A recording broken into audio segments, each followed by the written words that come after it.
Besa Ismaili, Jorida Gjafaj, Ron Kastrati dhe Valtida Shukriu. I mirëpresë.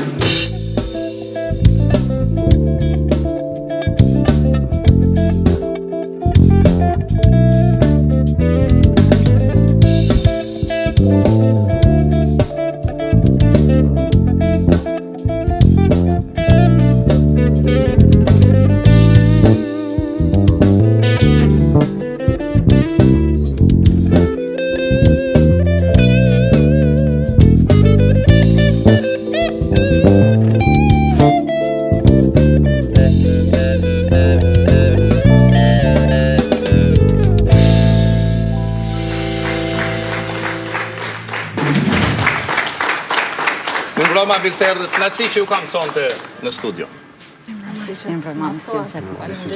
Institucionin martesë. Divorci është temë komplikuar, megjithëse unë kam bindjen që përpara se të njeriu të krijojë familje apo të martohet, duhet të analizojmë me mendje fillimisht kushtet ekzistenciale, raportet socio-emocionale njëri me tjetrin dhe sigurisht që unë jam plotësisht kundër ides që tema divorci ose divorci si mundësi të relativizohet, pra mund të divorcohemi edhe kaq. Kjo mendoj që stimulon shumë divorcin. Pra ta relativizosh divorcin, thua që ok, mund të divorcohemi edhe kaq, pa ndjekur këshilla terapeutike ose zhvillimin e terapive në çifte ose për të zgjidhur konfliktet e brendshme që mund t'i kenë partnerët, unë konsistoj në idenë që divorci, përpara se të shkohet në divorc, duhet të fuqizohet martesa. Po të shkohet vrullshëm në divorc, me idenë se kemi mundësit, ligjet dhe kushtet që të divorcohemi, kjo është dëm për fëmijët. Okej, do të flasim për gjitha, po një pyeta çfarë po ndodhet me institucionin martesë sot, si po e shihni ju? Martesën sot, unë personalisht sipas bindjes time, qëndrimit tim, e shoh si një mundësi të artë që ta ruash familjen dhe të kultivosh vlera mbreslënse, vlera ushqyese, të cilat e ndihmojnë jo vetëm cilësinë e familjes, por edhe ndërtojnë edhe vlerat brez pas brezi edhe tek fëmijët. Pra, është një institucion që domosdoshmërisht i duhet familjes për të pasur një jetë të shëndetshme. Faleminderit shumë. Besa. Po ndoshta ka dhe raste që pas divorcit mund të ketë një rikthim të mundshëm që çifti të përditësoj frytshëm lidhjen. Apo jo? Sigurisht. Dhe në anën tjetër mos harrojmë një gjë që fëmiu nuk është pronë e prindërve. Mos dalim mirë te fëmijët, ajo nisi po. Sepse e tha pak më parë, Valtida e tha një gjë shumë interesante që do duhet ta shërdonim në sul. Tha që derisa ekziston martesa, ekziston divorci. Unë nuk mendoj që është ashtu. Derisa ekziston martesa, ekzistojnë mundësitë se si të fuqizohet kjo martesë dhe të prodhojë fryte, e pastaj divorci vrima fundit të kavallit. Po arrin të vrima e fundit. Po mirë, por nuk arrin pa i shtirë gjitha mundësitë. Se çiftet sot, vetëm një gjë. Çiftet sot kanë këtë problem. A e shet ti si emancipim apo si shturje këtë numër të madh divorceve? Në fakt të konstatoj, nuk kam akoma ndonjë studim specifik shkencor që mund ta mbështes qëndrimin tim, megjithëse unë e shoh sipas mendimit tim si shturje të vlerave, sepse familja është institucioni themelor, kryefjala ekzistenciale e një jete të frytshme e të shëndetshme mes dy partnerëve. Pra, në qoftë se i shtjerin të gjitha mundësitë, komunikimin empatik, terapinë në çifte, shqyrtimin e shumë mundësive tjera për fëmijën, por edhe për riaktivizimin e dashurisë së tyre, kujtimet e tyre më parë që i kanë kaluar, të fuqizojnë kimin e tyre, sigurisht unë e shoh si mundësi që ajo martesë e dëmtuar ose e plagosur të ripërditësohet. Por ne kemi numrat dhe numrat janë kokëfort. Pra njerëzit po i shtjerrin gjitha këto mundësitë, po mrin në një numër kaq që po i shtjerrin gjitha këto mundësi. A ke përshtypjen që po i shtjerrin mundësitë se cilat në studim. Edhe ligjërisht për me mrit deri tek divorci, ki një seancë të parë, ki një mundësi 6 muaj, pastaj e tjera. Pra nuk është që me të parën me njëherë mundesh me zgjidh çështën. Është çështja kryekëput e qendrave punë sociale, punëzve social. Përshtypja jote. Pse është shturje, se the është shturje? Po, nuk them shturje me terma të përgjithshëm që shkatron shoqërinë, okay. Po, unë konsistoj në idenë se njerëzit, çiftet nuk i shfrytëzojnë të gjitha resurset institucionale, mundësitë të cilat mund ta rikuperojnë, mund t'i ofrojnë martesës reziliencë, aftësi për rikuperim. Këtu e shoh problemin kyç. Unë e thash pak më parë. Po divorcohen, po kemi raste që dhe pas divorcit e kanë ripërditësuar lidhjen e janë kthyer bashkë. Pse nuk fokusohemi në gjërat të cilat i japin fryte jetës, po, është martesa, është edhe divorci. Ta relativizojmë, mund të divorcojmë, nuk po na shkon muhabeti. Nuk është ideja Resul, nuk po na shkon muhabeti, Resul. Raste të veçanta ka që mas 20 vjetësh janë rimartu, po Resul, a pajtohesh ti? nuk është e përgjithshme. Besoj do të pajtohen panelistët. Këtu në Kosovë, po edhe në vendet ballkanike, edhe temat seksuale janë të stigmatizuara, eksplorimet e fantazive seksuale, raporte marrëdhënieve intime të çiftit, të cilat gjejnë sfidohen me cenzura në një lidhje martësore. Dhe këtë është problematik. Pse nuk flasim pikërisht për këto tema, po ndoshta do të na gjykojnë nga ekrani njerëzit që na shohin, tash ky po flet për çështjet seksuale. Edhe këto janë mollsheri në një lidhje martësore të cilat edhe mund të rikuperohen apo jo. Si mendon? Okej. Vetëm një gjë. As gjykata nuk bën përpjekje për pajtim. Për dy koncepte që nuk kanë fare lidhje njëra me tjetrën, sepse raportimi i dhunës në familje statistikisht në Kosovë është alarmant. Po, është alarmant, sidomos pas pandemisë. Sidomos pas. Vetëm një gjë të ndryshme, vetëm një gjë. Pak më parë them mungesa besnikërisë. Në qoftë se potencon mungesën e besnikërisë, një nga faktorët që e çon çiftin drejt. Një nga shkaktarët. Shkaktarët, okay? Shkak ligjor. Në cilat studime nuk ka nevojë për studim se ligji për familjen nuk ka nevojë sepse ligji thotë që nëse është jeta është relative, ligji nëse është absolut, jeta është relative. Roni veç pak është një diçka se po doni me shku drejt asaj që po e përmbledhi me dy momente. Ajo përgjigja shkak është martesa, shkak i divorcit. Jo, është një përgjigje që qarkullon e një nxënësi. Cili është shkaku i divorcit? Martesa. Domethënë nëse zmartohet nuk ke divorc, është e vërtet. A mos është problemi këtu, tek njohja, tek hyrja në martesë shumë shpejt, pa një analizë, ndoshta edhe nga faktorë që i nxitin edhe nga jashtë ose i shtyn nga jashtë që të hyjnë martesë. A është ky një prej shkaqeve? Hyrja në martesë. Mosha është rritur. Domethënë që reflektimi. Jo, nuk e kam për moshën, e kam për hyrja pa qenë të bindur se ai është personi ose çifti. Një çift kur fillon jetën me bashkëjetesë dhe pastaj pas një viti ose 2 vitesh e kurorëzon me martesë, gjasat janë shumë të vogla, janë minimale që kjo të rezultojë me divorc. Ama pak janë ata që nisin me bashkëjetesën. Po pikërisht këtu është problemi. Pikërisht pse është problemi këtu, sepse mendësia këtu thotë që jo, të bashkëjetosh është turp, është marrë, duhet më kurorëzu që me ditë njerëz që i martu. Kjo është problem, mollsheri. Unë e shoh bashkëjetesën si një mundësi të ardhë që divorci pikërisht të minimizohet si rast. Nuk them të zhduket se unë kur e thash pak më parë shturje e vlerave, nuk e thash në shkatrimin tërësor të shoqërisë. Ju e thatë një sër kompleks, një sër faktorësh kompleks apo jo. Por këta faktor kompleks, origjinën nga e kanë? Nga derivojnë? Si faktor kompleks. Janë të lidhur njëra me tjetrën. Po mirë, pra, po duhet ta saksojmë, sepse ju tha që nuk dua të perceptohem nga publiku për të marrë simpatinë e publikut, ndoshta e kishit për mua. Nuk vuaj thash, për të mendimin vërtet shumë e kam. Unë nuk e kam këtë hall. Unë kur e thash që është shturje e vlerave, patjetër që e kam bindjen që një bashkëjetesë sjell fryte dhe minimizon shanset për divorc. Kjo është deklarata ime. Deklarata juaj e cila nuk përkon me studimet e shumë. Kundër argumentoje dhe citoj studimet. Që bashkëjetesa në fakt sidomos për dikë si puna ime e cila lufton për të drejtat e grave dhe kur bashkëjetesa unë them ndonjëherë më ngjet më shumë në tregun e zi të marrëdhënieve të partnerëve, të cilët duan të shmangën formaliteteve juridike, të cilat definitivisht të cilat pastaj duan të shmangun formaliteteve juridike, por edhe përgjegjësive ligjore që i kanë partnerët kur hyjnë në martesë ata të cilët ligji është i përcaktuar në këtë fazë dhe bashkëjetesën, por ne në praktikë nuk e kemi verifikuar asnjëherë vetëm pakës. Këtë dëgjova mirë. Baraz ajo.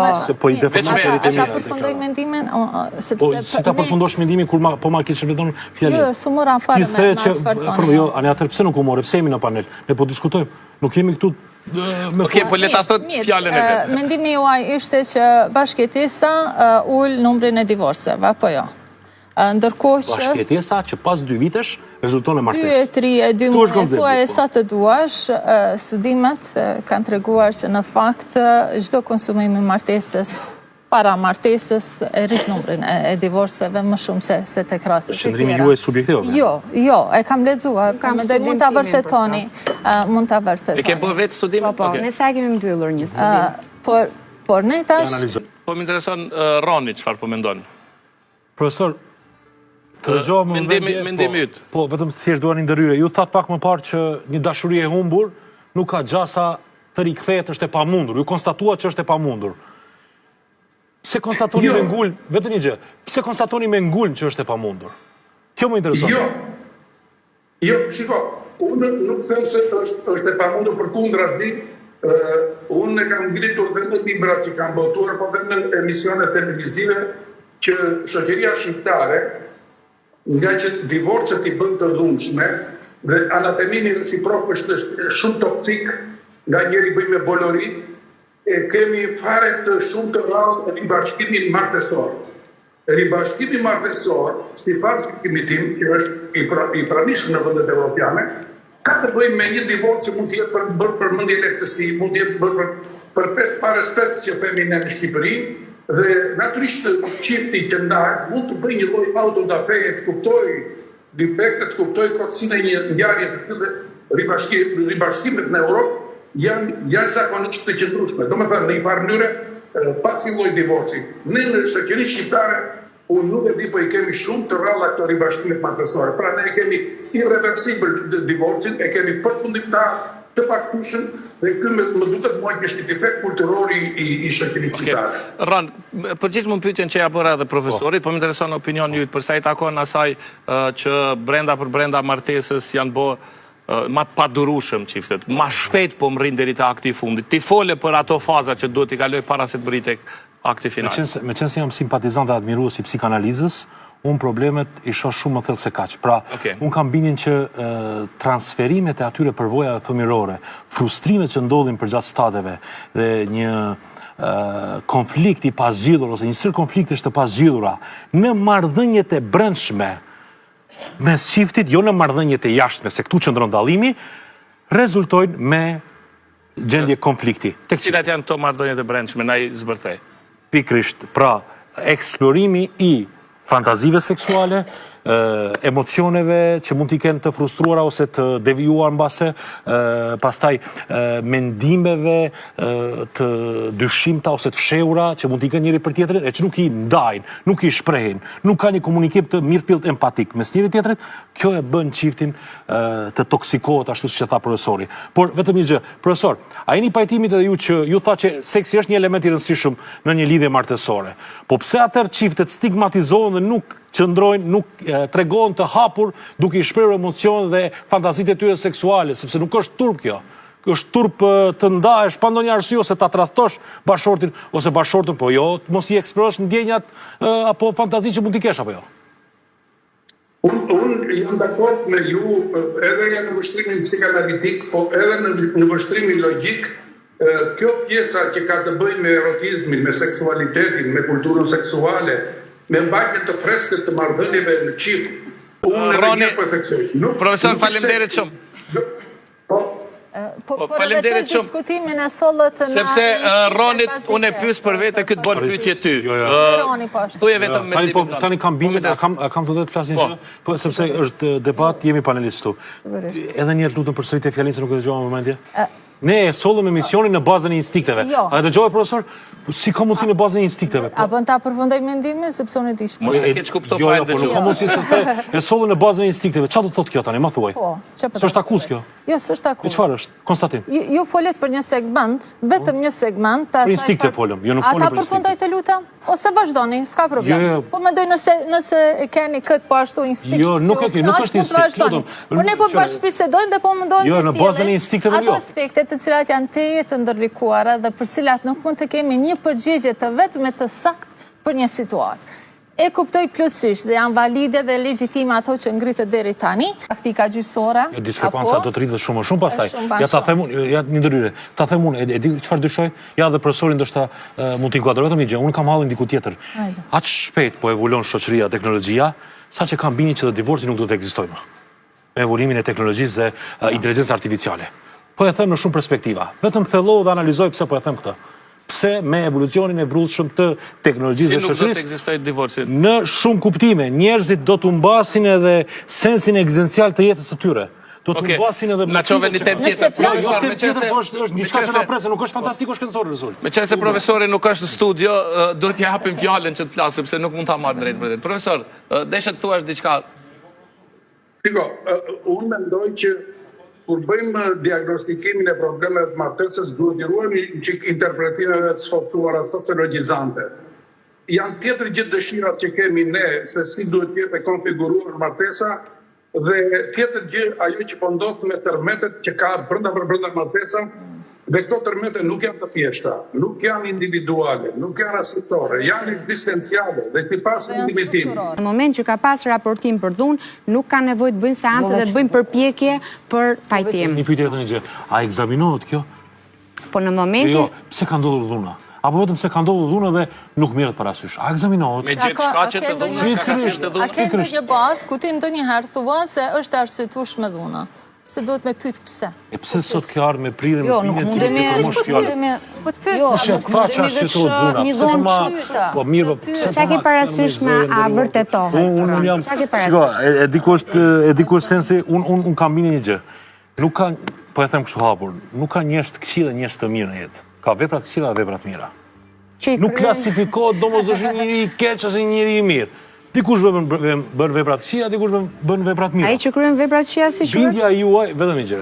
Ata them tani, sa ai që bën vepra të këqija, quhet kriminal. jo, dëgjoj. A ka mundësi? Jo, e di pse po bën debatin interesant, po në retrospektiven e tij, në përvojat e tija fëmijërore, mund të ketë pasur eksperjenca abuzive. A justifikojnë këto? A justifikojnë? Nuk e justifikon hallin tanë. Avokati e ka këtë hall, ose juristja. Justifikohet ose nuk justifikohet? Nuk intereson shkaktarët. Mua më intereson shkaktarët, se unë jam psikolog. Dakor? Mua nuk më intereson a justifikohet apo nuk justifikohet. Ta e qojnë në riedukim. E qojnë në burg, pastaj ti nëse arrin me rieduku e bot gati jo, për po me dalë qëllimi, unë e luftoj këtë dukuri. Të klasifikojmë njerëzit nga veprimet që bëjnë, patjetër që po, por jo nga personaliteti që ju karakterizon. Patjetër, qasja juaj është shumë pozitive, por nëse ngelemi në Nuk është pozitive, është reale, se nuk jam...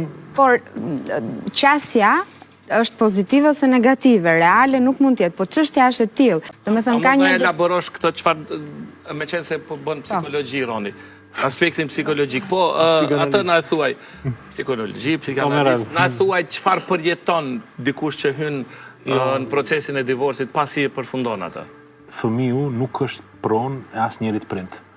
Është ura lidhse që bashkon dy botra të ndara. Në një botë të vetme, pavarësisht që prindrit janë të divorcuar.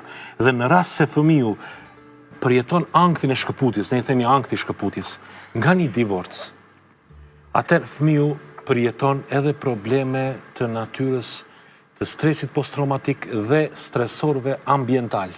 Pastaj edhe probleme tjera që vijnë nga shkaqet e ankthit të shkëputjes, ankthit të braktisjes dhe çrregullimeve tjera emocionale. Dhe imagjinoni ky fëmijë çfarë identiteti të çrregullt mund të formojë përgjatë stadeve, si mund të brumoset personaliteti i tij dhe cilat mund të jenë pastaj problematikat me eksperiencat shkollore. Po, patjetër se po. Për shumë do doja ta kundërshtoja pak, sepse kundërshto se debati për këtë është. Jo, pse quhet debat, quhet konfront mendimesh, por sill argumentin tënd. Po, patjetër. Ideja është e tillë. Jo domosdoshmërisht ne vim në një realitet kaq të errët. Kush e tha domosdoshmërisht? A e thash domosdoshmërisht shumë? Po nuk dëgjova pasojat të tjera, përveç se por nuk më lesën ndryve, zotëriu vazhdoi pyetjen tim ndryve sepse je e eksituar të vazhdosh të kundërshtosh mendimin tim. Unë po flas hapur për gjëra të cilat janë prezente. Dgjoj, të ruajmë pak atë. Perspektiva jote, perspektiva freudiane mbi gjërat. Nuk është perspektiva ime, është perspektivë studimore. Po juaj, divorci asnjëherë nuk është vetëm çështje ligjore, dhe asnjëherë vetëm çështje psikologjike. Por për shembull, gjithë jeta është psikologjizoj. Në atë që jemi psikologë s'mendojmë ashtu.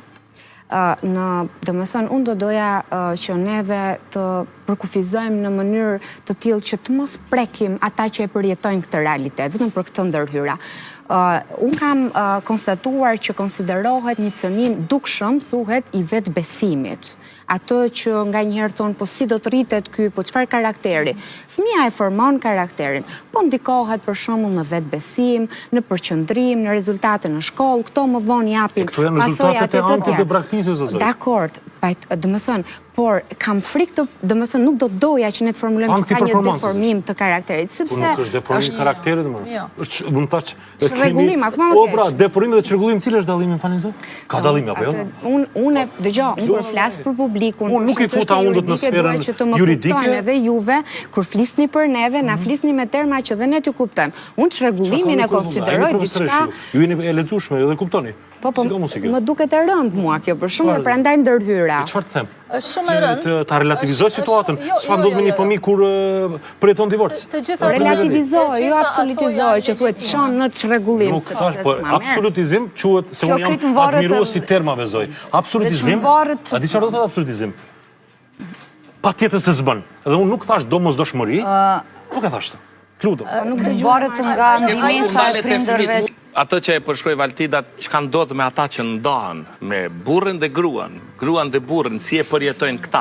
Gruaja, sipas studimeve shkencore, mund të përjetojë shumë pasiguri emocionale, ashtu siç e konstatoi Valtida, e cila përveç se përballet dhe sfidohet me probleme ekonomike, në mungesë të ardhurave, sigurisht që përballet edhe me probleme të natyrës anksiozë e gjithashtu dhe depresive.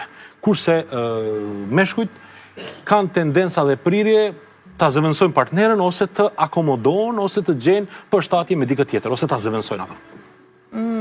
Në fakt, studimet edhe këtu të demantojnë.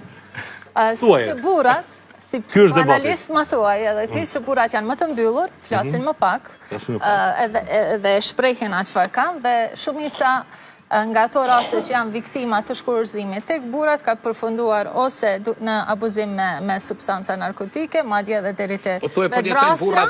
Ma rënd, sipas atyre studimeve, dhe se gratë krizën emocionale te kalojnë duke u përballë pastaj me realitetet e vështira të jetesës dhe mbijetesës për të dhe për fëmijët e saj.